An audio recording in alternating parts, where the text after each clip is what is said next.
Welcome to Monday Afternoon Roundtable. It's good to see everybody. We got a good episode this week. How's everybody doing? Good. Doing good. Can't complain. Been Good. busy. Yep, good deal. Thanks for joining us. This episode is going to be a very interesting one. It's going to get away just a little bit from private investigation stuff, which some of it will apply, but mainly toward our law enforcement experience. It's going to be about crime trends in the United States.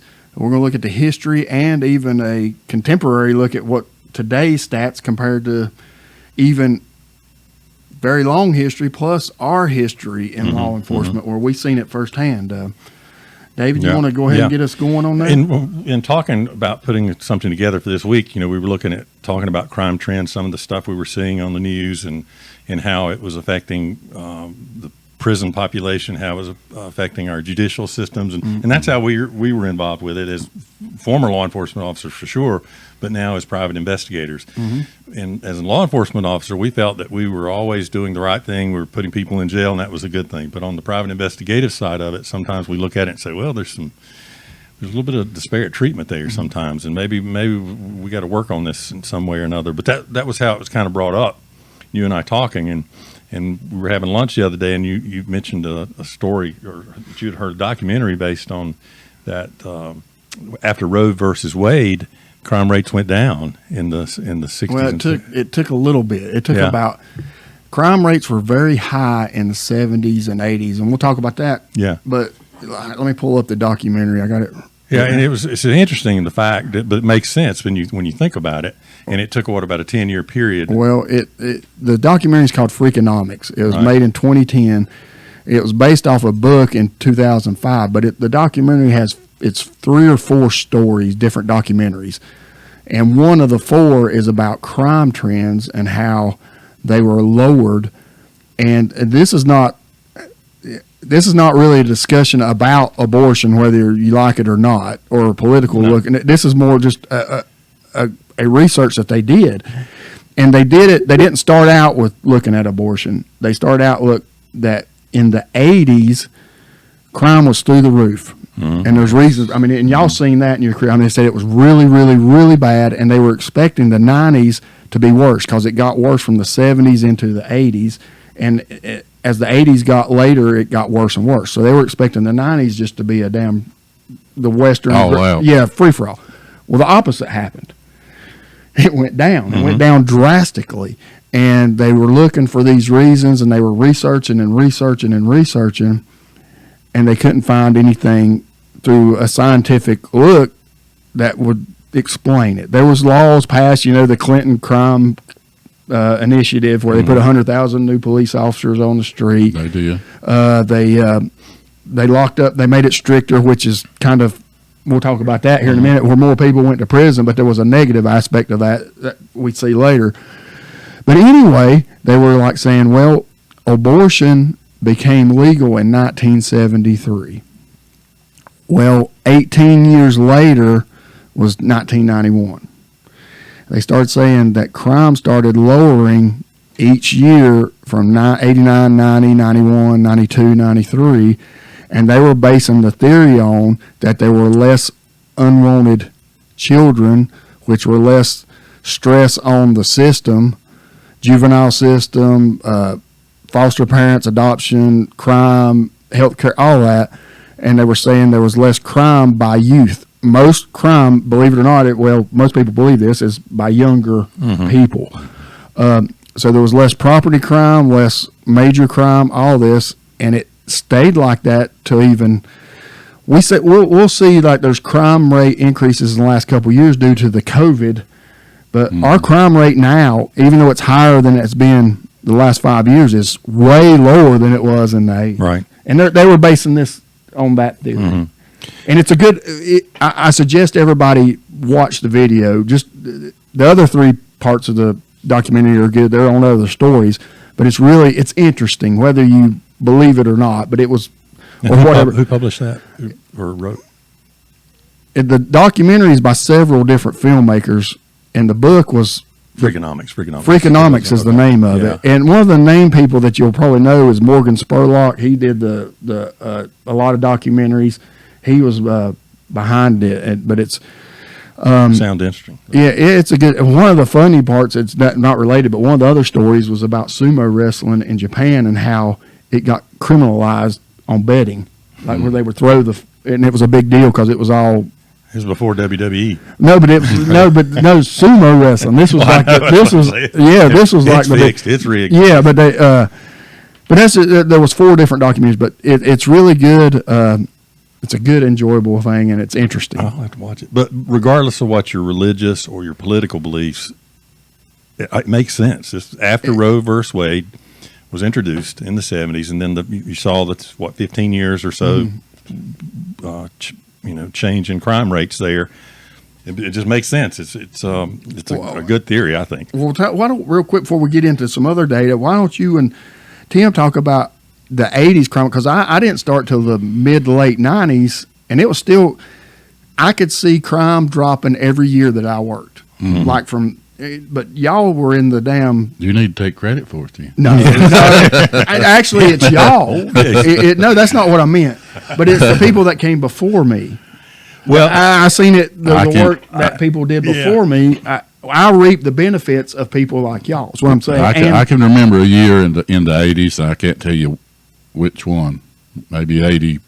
It was after 85, but the sheriff's office in Lenoir we were working as many murder cases as Winston-Salem Police Department. Per capita. Their department was a 200-person department, and we had an 80-person department. Yeah. Per capita, we were working the exact same number. Yeah. And that was... Violent crime was high in Caldwell County and Burke County back in those days. Started in 1979, but you were assigned a detective there in Caldwell County, so you worked several of the murders and some of the high-profile murders there that occurred. But what we're taking, most of our data that we looked at today for our podcast was the annual Uniform Crime Report, which is law enforcement UCR, is what they call it. And the violent crimes are identified as murder, non-negligent homicide, rape, robbery, aggravated assault, and gang violence. I didn't know gang violence was on the act. It's a new one, added that one to it. Property crimes involves burglary, larceny, motor vehicle theft, and arson. And it's mandated that any department, I think over 5 people, has to report. Right. And as part of my accreditation duties and doing inspections, that's an important component. We have to look at that data for a 4-year period to see which way it goes up or down, to see which way their crime rate's doing in and what they're doing about it. If it's going up, what is the agency doing about it? And just in doing the research again, I was looking at some of the theories of why the crime rates have gone down since the since the 90s. And one of them is that surprised me the most. The number one was called the lead crime hypothesis. I'm thinking, okay, are they talking about bullets? What are they talking about here? And then it says reduced lead exposure, according to Mark A.R. Kleiman, who wrote, given the degree in lead exposure among children since 1980s, when this is the estimated effect by lead as it relates to crime. In other words, the reduction of lead in the system, the lead in the paint. Tim's crib had lead paint in it, I'm sure. Well, that means yours did too. I didn't have a crib. I had to sleep on the floor. But it's just that they're using it as theory. And again, that makes sense as well, but who would have thought? But I found that one very interesting. Number 2 was the number of police officers hired during the President Clinton era. You talked about that. The Violent Crime Control and Law Enforcement Act, $30 billion was thrown in to hire more police officers, more equipment. Some of that money, I think, was used improperly. And in lieu of hiring more people, I think they just decided, well, I'm gonna fix the chief's office up, or I'm gonna buy some new whatever for this, and I don't think it was governed as it should have been. I remember we got some analysts at the sheriff's office when we were there over some crime analysts, narcotics analysts, things like that. They were civilian positions. Yeah, and those are important positions. I'm gonna talk about those in just a minute. The prison population has increased since the mid 70s tremendously. Starting in the mid 1980s, and Tim will remember this, and you will as well. The crack cocaine market, and I can talk about that here. Went off, and I want you to in just a second. But it went crazy there for a while, and then it died back off. And I'll let you talk about that in a minute. But then the legalization of abortion. That was the one you were talking about. it reduced the number of children born to mothers in difficult situations or circumstances. In other words, they're at poverty level, or they just didn't have, they were single parent, and the child was left alone. Just criminal activity was just bred into the to the home. But and that one's interesting as well. Between that one and the lead, the introduction of data-driven police practicing. In other words, cameras, CompStat, Crime CompStat's crime big. analysts, Yeah. what you were talking about. I'm going to give a quick story. Working in a large police department in South Florida, they had a CompStat unit that was unbelievable. And I went to the CompStat meeting that morning just as an observer, and there was every division leader in that department was there giving their CompStat report. And I was going, man, this is good. And the analyst got up there and said, there'll probably be tonight, there'll be armed robberies on the Miracle Mile, this area, this area, this area. And so they concentrated on that area. 2 armed robberies on that road that night. And I'm going, man, and they were doing it based on the data and the evidence that they had been submitted. And here's another interesting. I did a tour with Concord Police Department on their crime mapping and CompStat stuff, but their crime analyst, same principle, and they also use it for traffic control, accident reduction, That's what we did. where to target speed enforcement or traffic enforcement based on crime mapping. Data. Not crime, but data mapping of where the most accidents, the major accidents, PI accident or personal injury accidents, fatalities, things like that. If you can't measure the data's not worth capturing. So, and that's what they were doing. They were looking at where fatalities are occurring, where speed is involved, where DWI is involved, things of that nature, and that's the way it should be. But anyhow, and then the technology, of course, with all the new camera systems and all the new people now know when they commit a crime, most likely they're going to be captured on video somewhere, and police have them everywhere throughout North Carolina. I do know that. I mean, every murder we work, we go and get the the footage of the they call them traffic cams. Yeah. And they're up, and there's a little bit of divide there on I've got one case where that's me too. the way they as well. And it's just kind of, I don't know, as far as the legal component. There's pros of and cons to it. Well, Yeah. I don't think it's been challenged very much, and I don't know that it will be. But we could do a whole podcast on that. Yeah, we could. But guess who has the highest incarceration rate in the world? We do. United States. And I was going to say Alabama. As a whole, yeah. but I don't think we've executed anyone in North Carolina. I think Louisiana was the last state to do that just recently, like last week, I think. In looking at some of the other data, that I felt was interesting, the lowest crime rate, serious crime rate, was in the state of Maine. The highest violent crime rate was Alaska in District of Columbia. Alaska, it's odd. Well, I think we talked about it off camera, the living condition, the lack of daytime light, Poverty. but I think a lot has to do with the lack of sunshine. That could be. They have the highest suicide rate. Well, remember, Tim, when we were in law enforcement, the southern region was always the highest. Alabama, Louisiana, North Carolina, South Carolina, Florida, simply because they were contributing to the high temperatures and the humidity and all this other stuff. And I'm thought, okay, whatever. But anyhow, that was interesting. We were the I-95 corridor. True. Miami to New York City was your organized crime. I would say 80% of America's organized crime was I-95. That was the corridor. We called it the highway to hell. Well, and your New York City and Washington, D.C. and Miami were high organized crime locations. And let's talk about that a minute, Jason. You were talking a while ago about the crack cocaine phenomenon back in the day. That was, during what would we call it? Concentrated enforcement efforts on searching Traffic crime interdiction through traffic enforcement. Talk about that just a minute and what you. Well, I can talk about that and working just straight patrol on it. But interdiction through crime enforcement through traffic interdict or whatever. Go ahead. Yeah, is a real good thing. You basically, it's a catch and release, and you're basically wanting to try. You're doing the odds. Like if you go, it's not you're not going to be successful many times, but when you are successful, you're successful big time. You might catch The mother lode. 1 out of 100, but when you do catch one, it's going to be, and you're looking for money or you're looking for contraband. And a lot of people don't realize, and I can't remember the exact amount. It's either, I want to say it's $10,000 cash you cannot legally transport without a note, a certain kind of legal document. It may be 100,000, but I was thinking it was 10,000. I can't remember. Where the police can seize the cash. They don't necessarily can keep it, but they can seize it for investigative purposes until you produce why you're having it and you're traveling, And a lot of the telltale signs are a rental car. The person can't give a good reason why they're transporting that much money, where they're going. They don't have a lot of vacation stuff, clothing.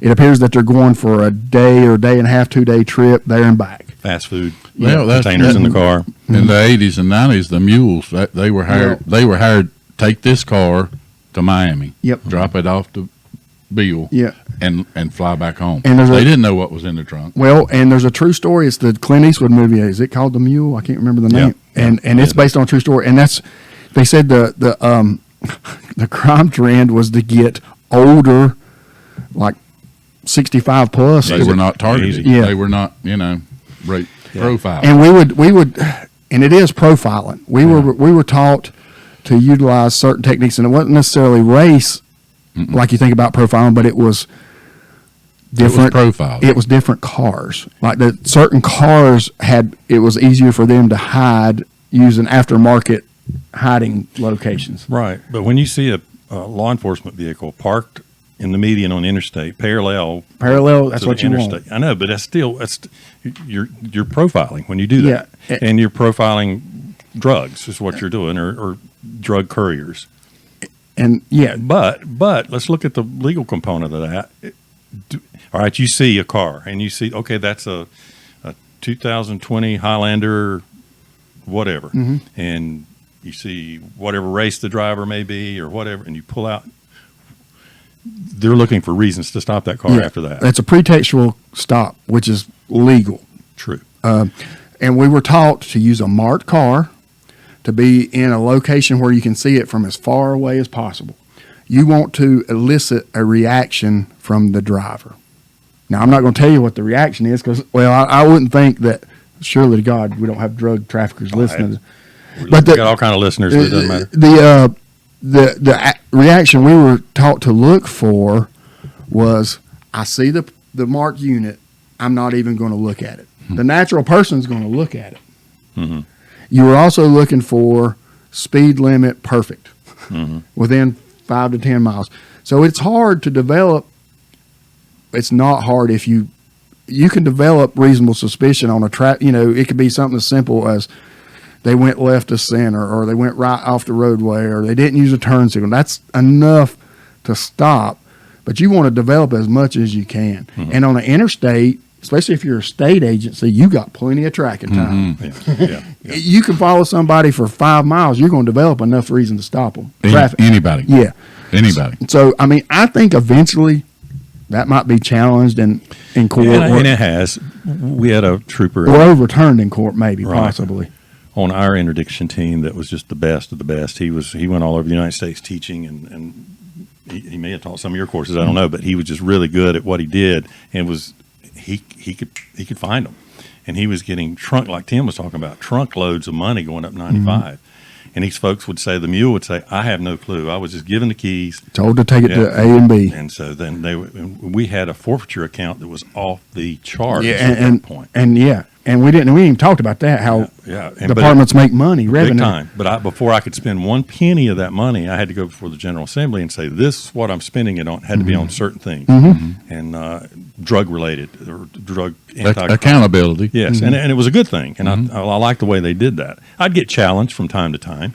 Like I wanted to buy a helicopter one time, and just different things that we were wanting to do with some of that money, but it was just piling up because these drug couriers they weren't trying to get it back. They didn't want anybody to know. But I think the legality of it, I think we've kind of wavered a little bit on that. Talking back to the trooper, he was killed in the line of duty doing that particular It's thing. dangerous, yeah. Yeah, he was shot and killed, along with the deputy sheriff that was there with him. But I went to their funeral. it was tragic. Yeah. But anyhow, it's just from a legal standpoint, I think agencies need to look at what their officers do, and that's where a supervisor comes in. Their responsibility is this person out there actually doing drug interdiction, or are they out there profiling? Well, There's a difference. Before the supervisor, they need training. Sure, Training's just like the bottom line. Jason was talking about exactly, and And then the unfortunately- supervisor would be secondary. And there's plenty of big fish to catch out there by doing it the right way. You can do this the right and legal and ethical way and still get as many big fish, and you're going to miss 99% of them. Oh yeah, I mean, you're just Do you think, getting back to the subject matter, do you think the gun laws changed during Clinton times helped lower crime rate?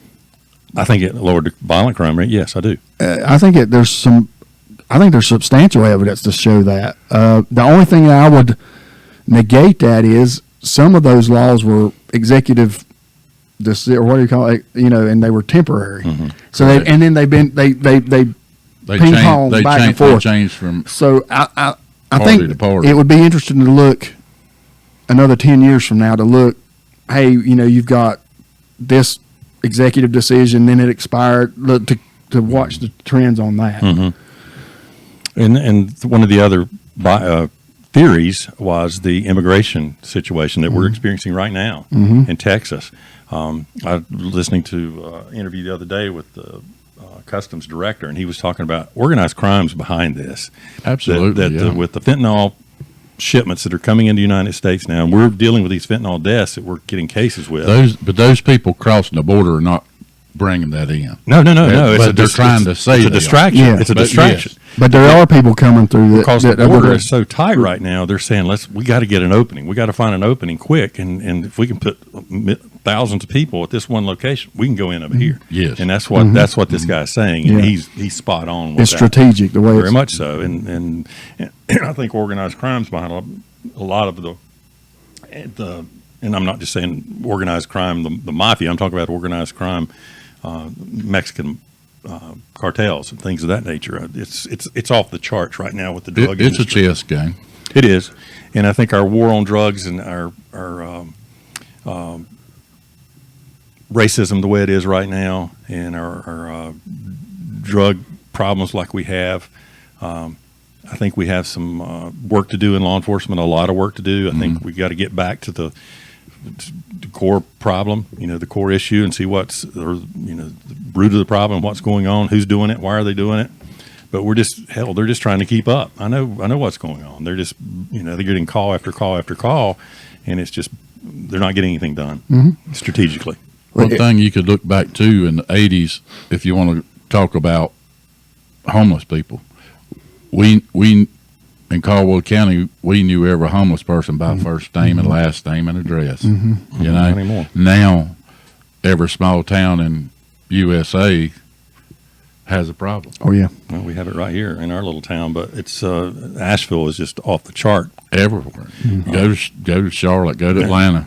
Well, I was in Chicago several months ago, and downtown was pretty much cleaned up, believe it or not, compared to, that's a high crime area, but the downtown, they've got something doing right. Can I talk about when I first started, like I said, crack cocaine was huge.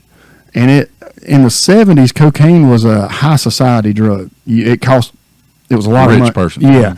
Then they started what they called was freebasing, which is basically crack cocaine. That was just the terminology where they took they cooked it. Yeah. And you smoked it and it inhaled it through the lungs and you got a quick high. And they could cut the cocaine much more and still get more bang for the buck. So the dealers could sell it for cheaper, get people addicted, and make more money.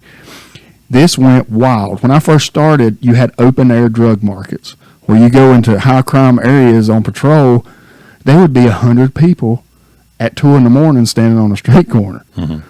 So you had, out of those 100 people, you had some dealers, you had some addicts, and then you had some people just hanging out. You don't see that today. No. And there's a reason One is cell phones, because it used to be you had payphones everywhere, and people had pagers. You know, you were either a drug dealer, quote unquote, or a law enforcement officer if you had a pager. You know, which one are you? But now, you know, and you'd go to the payphone and make up the deal. Hey, meet me in the Family Dollar parking lot. You know, blah blah blah. But now you don't have that. Back in the late 90s, I would not have a family member drive through a certain high crime area. These same high crime areas now wouldn't bother me if a family member drove through there, because they're not. You know, I'm not saying crime has gone, but it's a different type of crime. It's a different type of drug market, and that made it harder on law enforcement in just getting out, and you would have reasonable suspicion to stop somebody because they were in a high crime area. It was at night. You could Terry frisk them for check away. Now that reasonable suspicion is not as strong because it's not as open air. That's not saying that there's not crime there or people traveling to do, but they're making appointments by cell phone, going to a house. You know, if I'm a drug dealer and I have a house or whatever, I still don't want to sell out there because of the threat of a search warrant, but it's harder to catch than somebody. You see somebody pulling up at open air if you're doing surveillance and they walk up to the window, sit there for 15 seconds and walk away, and the car drives off, and the car's got an out-of-county tag. You know, people go buy drugs a lot of places out of their hometown because, you know, same way some people go buy liquor at the liquor store out of the, you know, but it's totally different now than it was when I started, and it's totally different from when y'all started. And like I said, I think a lot of it had to do with the people that came before me working hard and other things. There was a lot of times you had zero tolerance policing or the broken windows theory, which is good on paper and is a Band-Aid. It's a short-term solution. Quick fix. Yeah.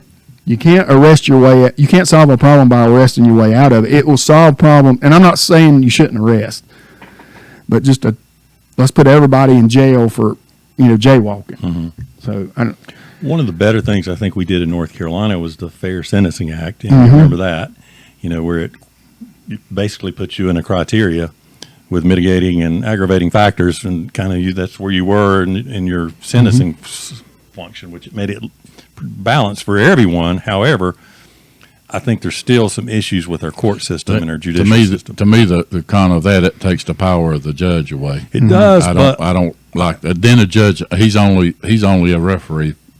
I agree. But if we have structured sentences on A, B, C all the way of every crime, we still need judges to give out sentence. I disagree with that. I just think that structured sentencing was important because we were seeing judges giving real strict sentences to one group of people and then correct, and that's why it changed. That's exactly why. Yeah, and it needed to. But I just think it needs to be a little bit balanced. They've kind of stretched out now with, you know, level 1, level 2, all this other stuff, and it blows your mind trying to figure it all out. I think mental health is going to play a big part in our down the road. You know, what's going to happen next. Society. Well, that's another thing that I just thought of, and when you said that, there was a thing, I want to say Ronald Reagan did it, where something about mental institutions, it was harder to permanently keep someone in a mental health facility, and they were released back. That's where a lot of the homeless people come from. It may not have been under Ronald Reagan, but I'm for some reason thinking that it was during that time frame that they changed how you were permanently mentally institutionalized. You had to be, it may have even been halfway houses where it was easier for them to get away from, or there's something to that. And I wish I would have, and I just thought of it when you said that. And we've talked about doing just a segment on our mental health community here in our area, the Broughton Hospital in Morganton. When that's just going to be another segment on its own, but I'm looking forward to doing that. But anyhow, I think that's another issue. I think minimum wage is a contributing factor. You know, the minimum wage is just like it was, 25, 30 years ago, and it's not changing. But the rich are getting richer and the poor are getting much, much poorer. They just can't keep up. Middle class is shrinking. You got the haves and the have-nots, basically is what we have, and we're seeing that more and more. Juvenile crimes, we've talked about that, but it's just, and you see quite a bit of that. we've had cases, juvenile court cases that we've had as investigators from the courts, and those are just, and you know that they're going to be right back in the system as soon as they get out. They're just headed that way. There's usually gang activity involved. They're trying to prove themselves at a young age, or they're just desperate for whatever, food, money, or Something else we can look at, let's say 60s, 70s, and 80s, and we all three spoke of this. When we were in school, we had a teacher. If we did something wrong, that teacher said, "I'm going to bust your entire hind end. I'm going to take you to your mom and daddy. They're going to bust it." And then, nowadays the teachers' hands are, they're not cuffed. They don't even have hands. They won't give them hands. They won't give them anything. Well, it went a long way when you A, saw one of your friends get an ass whooping by the teacher, or B, you got the ass whooping. Either that, it went an even more way. Yes, and that small town, we were blessed with that. A lot of kids don't have small town Here's another education. Similar to that. How many of your friends' parents would jump on you if you did something wrong, just as just as quickly as what when you were hanging? If you did something, it was an even level. Yeah, buddy. Even playing field. Yeah. It didn't matter which house you were at. That's right. But and that's the way we were raised. But. And I'm not saying the kids are being raised wrong nowadays, but that to me, our town's still similar in size. It's grown a lot, but we still have the hometown. But the teachers are just I think that's a big factor in middle school, high school levels. Because a teacher can say, "Oh, little man over there needs a little bit of tender love and care," And it would be a good thing. It'd be a good TLC package, Well, that fat Munday boy over here in the corner, he really needs he needs some more lunch money. He needs some milk money. But anyhow, this has been interesting, and we could go on and on and on. But it's I don't know where we go from here. It's going to be the collection of the data, what we do with that data, and then what law enforcement decides to do, and the courts. One more point before we wrap up. Y'all can see this in your career. There are some crimes that you cannot, no matter how much data, you can't, like crimes of passion, like domestic murder, or where and it may be the offender has never committed domestic violence in the past. Correct. Where something has happened and they fly stupid and they kill somebody, or work-related violence where they've never done. And they've never even had a speeding ticket. Correct. How do you? And we've worked murder. I mean, you've been on calls with that, where this person is a fine, outstanding citizen. Next thing you know, they killed their wife or husband. Yeah. But a lot of times, you're right. But a lot of times, I'm working a case right now, which it was a death at a workplace death. And the signs were there. The signs were there. They just didn't recognize, or they turned a blind eye. They turned an eye, and HR didn't do their job, in my opinion. So it just progressively got worse and worse and worse. And that's a good point. That doesn't mean, even because the data it wasn't reported doesn't mean the signs didn't happen. It's just that's another thing. People don't report. Think of all the crime. That's why another thing. When I was in one of the college courses I took, crime statistics are good. They're very good, but they're not perfect. Look at all the unreported crime that goes, or what about departments that tweak their numbers? Universities did that for a long time. Yeah, where they want to either A, hide it, or B, inflate it. They might want to get grants based off of it. Hey, we've got more crime we need, or or whatever. Some agencies, I'm not saying they all, because they all don't, but they might inflate it or they might deflate it, depending on their goal. Well, of course, they don't want to go to their city council or their state government and say, our crime's up again this year. It's up again next year. What if you're a new chief? You come in and you say, crime is rampant. I need this, that, and the other. And then that same chief 6 years later starts deflating. Look what I've done. You see what I'm saying? One of the best things that ever happened was called the Gene Cleary Act. Do you remember that? No. I've heard the term, but I can't remember. Oh, about the title, the mandatory reporting. Yes, for universities and colleges, because they were really unreporting because they didn't want to hurt their enrollment numbers, especially with the entitled. And so they just kept those numbers secret. So the Gene Cleary Act, she was, I think, raped and murdered, the best I can recall, and so that was the bill that come out of that. But that's to turn the universities around. We talked about the one at Utah, where the 4 girls were stabbed to death. Or was it 3 Montana? girls. 3 girls. One One guy. girl. It's Montana or South Dakota, North Dakota. I thought it was Utah. It's one. No, I think it's one of the Dakotas. I swear, I think it is. It is. Yeah. Utah. It's Utah. No, it's one of the Dakotas. Vermont. Vermont. I just got back from Vermont. I thought it was Alabama. God damn.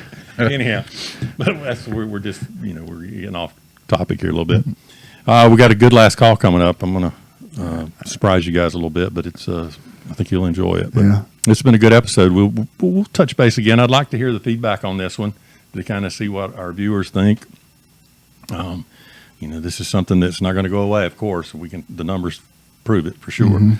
So again, thanks for joining us. Hang on. We're going to be back in just a little bit with the last call. Last call. Sounds good. Thank you. Thanks.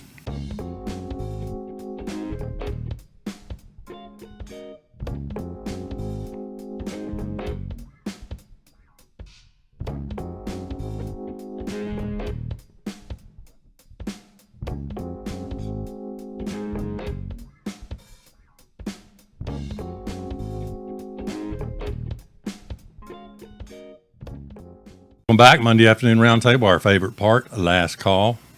Last call. Always looking forward to this. Yeah, me too. We got a special blend today from Alberta, Canada. Yeah, I've never seen that brand or bottle. It's interesting looking. It's sweet. A good friend of mine, a longtime friend of mine, brought it and said, you need to put this on your last call segment. So I think the pilot tried to take it from her on the airplane when she was deboarding the other day. But to tell you a little bit about it, it's called Alberta Prairie Whiskey. And this is a little funny story about it. It says multiple sources reveal the existence of local the bee whisperer, detailing a man dressed in what can only be described as a honeybee. What do you call those? Honesty? Those little suits they wear to keep being stung. Sightings have included a man flipping his arms and buzzing loudly to playing bee-pop songs and to an applauding audience of hives. He's entertaining the bees. We've had reports of this sort of behavior before, said a local fish and wildlife officer. It's nothing out of the ordinary, but I understand why it might be a bit off-putting to some. According to a recent press release from a Burwood distillery, the bee whisperer in question is none other than Mr. Marco Silic. Okay. Professional beekeeper and distillery owner, Mr. Silic employs the use of old world distilling practice in the making of blended whiskey. Occasionally, he calls some unorthodox practice of like making hand crushing every grain. Can you imagine doing that? Getting consistency and from every beehive and hand scooping every last ounce of honey that he can get. At the press time, Mr. Silic was later seen buzzing about in a field of wildflowers in Canada. And another little story, I thought it was cute. This whiskey has a love story.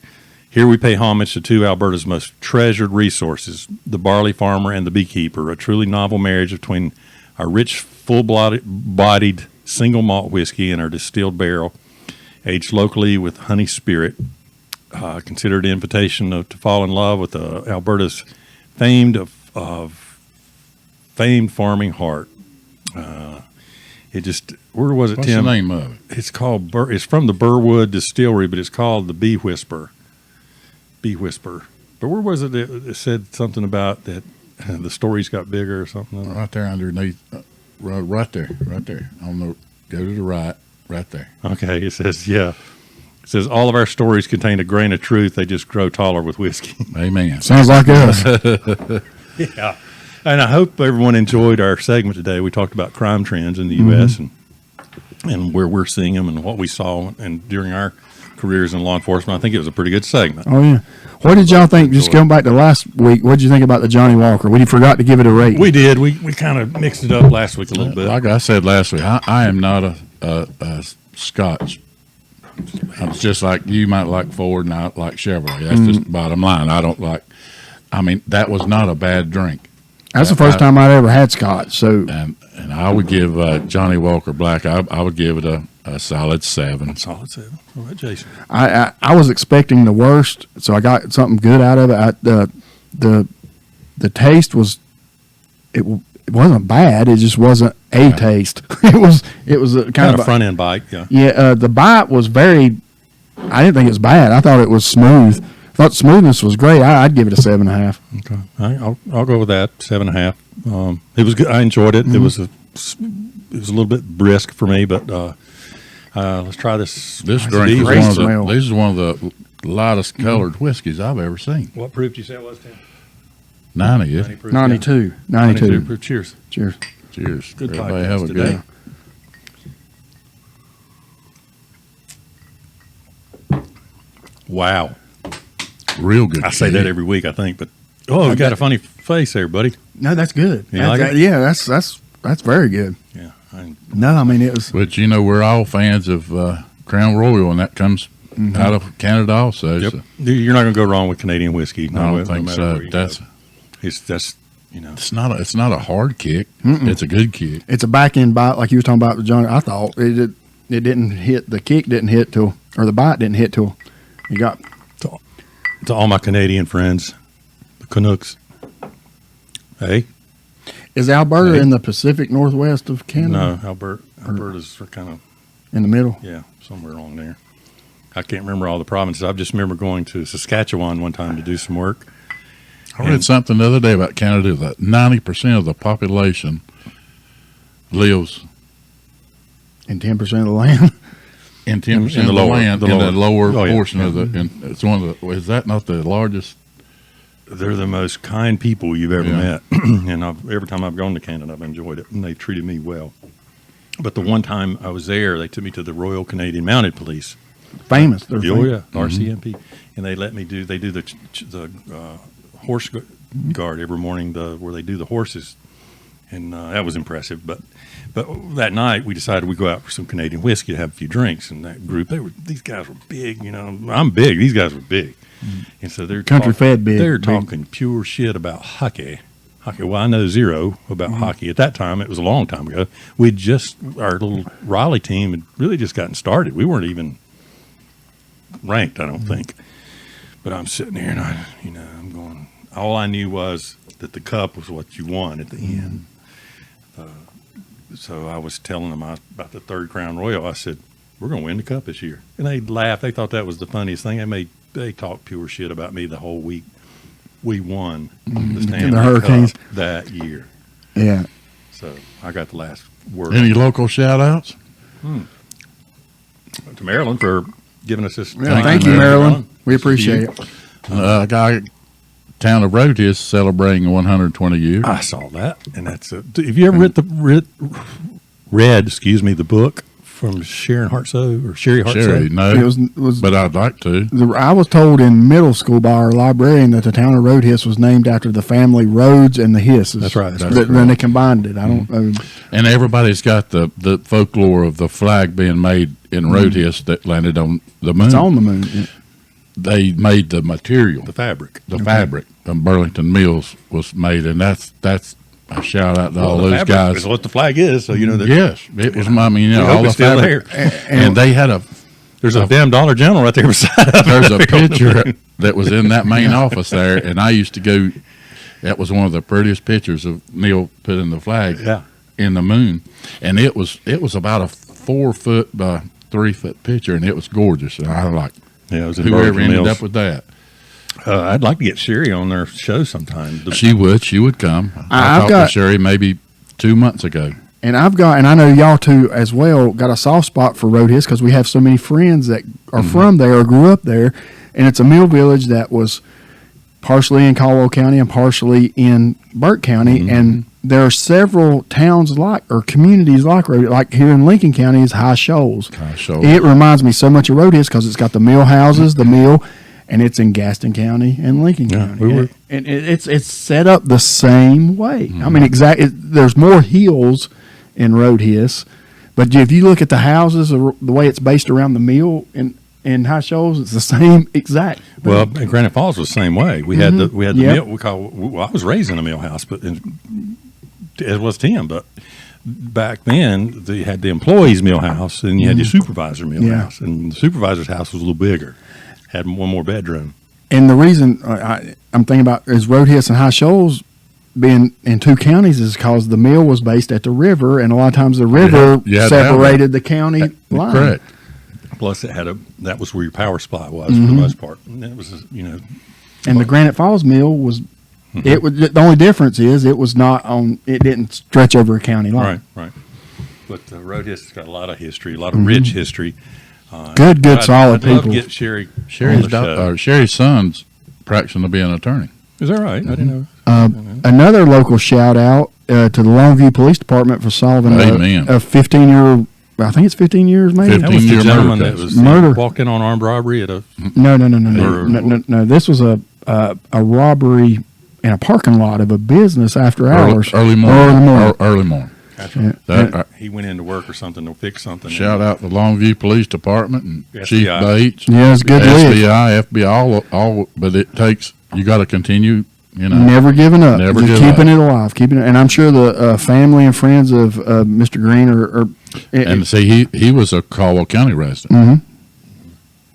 They got a little feedback. Some people want us to follow up on our ASHA degree yeah, we can do that. investigation case, which 23-year-old cold case in Cleveland County, North Carolina. 10-year-old girl missing, never found. So, And that just shows with the Eddie Green murder being solved, there's always hope. now what's the other one in Granite Falls? The The pawn shop. Pawn shop Yeah, murder. we want to do that one soon too. But any ideas you may have as our listeners and viewers, just send it in to us, email it. And don't forget, we got to give a rating. We got to give a rating. Oh man, I'll tell you what, I'm gonna give this one. Bee Whisperer, I'm going to give an 8.5. It was smooth, not a hard bite, had good flavor, good looking package. So 8.5. Can you get this locally? I bet you can. No. You'd have to have it ordered, wouldn't you? I think I say that I don't know for sure. I can. Well, I got a new contact.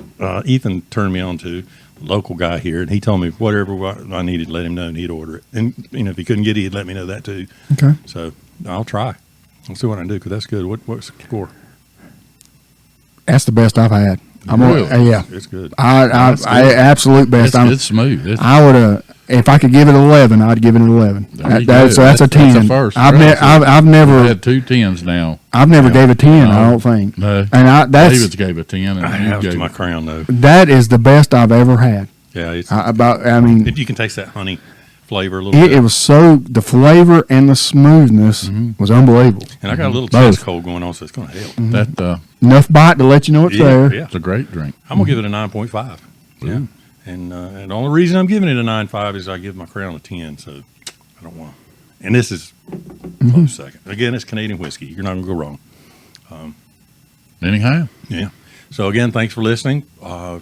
Anything we can help you with, or as far as investigative services, don't forget us about that. Tell your friends. Join us next week.